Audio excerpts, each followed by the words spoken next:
ग्रामांचल Sahariya school झलक पुराणा school लगी परिवर्तन रंग पुराणा स्कूल नुआ रंग ग्रामांचल सहरिया स्कूल स्मार्ट स्कूल पढ़े गाँव पिला गाँ गंडार हाईस्कूल कथा कहले आखि सामना को चली आसे माटी घर एवं ता उपरे दी खंड आजबेस्टेस छोट खेल पड़िया सह लंबा लंबा क्लासरूम को एवं छात पक्का घर हेले एबे किंतु बदलुछि स्कूल चित्र बदलुछि छवि पुराणा स्कूल लगुच परिवर्तन रंग आउ गाँ गहली में सहर भली छाती फुलाई छिड़ा होइछि। कलाहांडी जिलार कलमपुर ब्लॉक सदर महकुमा ठारे थिबा सरकारी दुर्गा माधव उच्च विद्यालय एवं बीजमरा ग्राम ठारे थिबा स्वामी विवेकानंद उच्च विद्यालय लोकକୁ घड़ी अटकाई देउछि उच्च विद्यालय बगीचा अच्छी फूल फुटी सुंदर परिवेश पिलांक पाठ पढ़ा डाकुछि। घरोई स्कूल परी सरकारी स्कूल सजाई होइछि। 50 रु 60 वर्षर कलमपुर सरकारी दुर्गा माधव उच्च विद्यालय एवं बीजमरा ग्रामर सरकारी स्वामी विवेकानंद उच्च विद्यालय पुरातन स्कूल माटी रे फुटी परिवर्तनर महक माटी कांथ सिमेंट कांथरे परिणत होइछि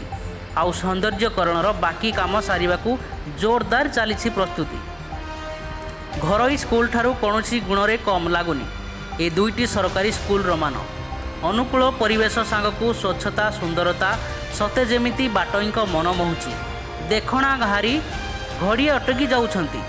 स्कूल परिसर रे रंग बेरंगर काम सेथिरे पुणी संबलपुरीर छाप जल पुआर ठारू आरंभ करी रंगीन कोठा स्टाइल मार्बल मुखा चटाण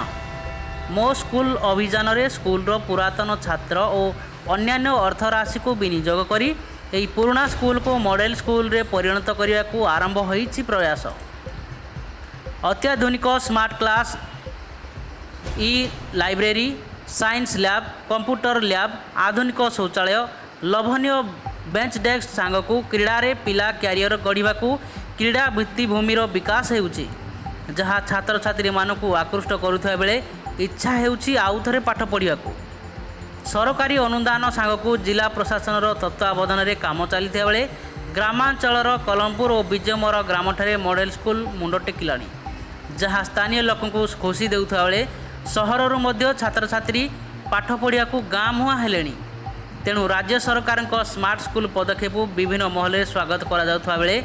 छात्र छात्री मानक उज्जवल भविष्य पई अभिभावक और बुद्धिजीवी महल में बेस आशावादी अछंती। कलाहांडी जिलूर लक्ष्मी रंजन बाग रिपोर्ट संपर्क टीवी ओडिशा।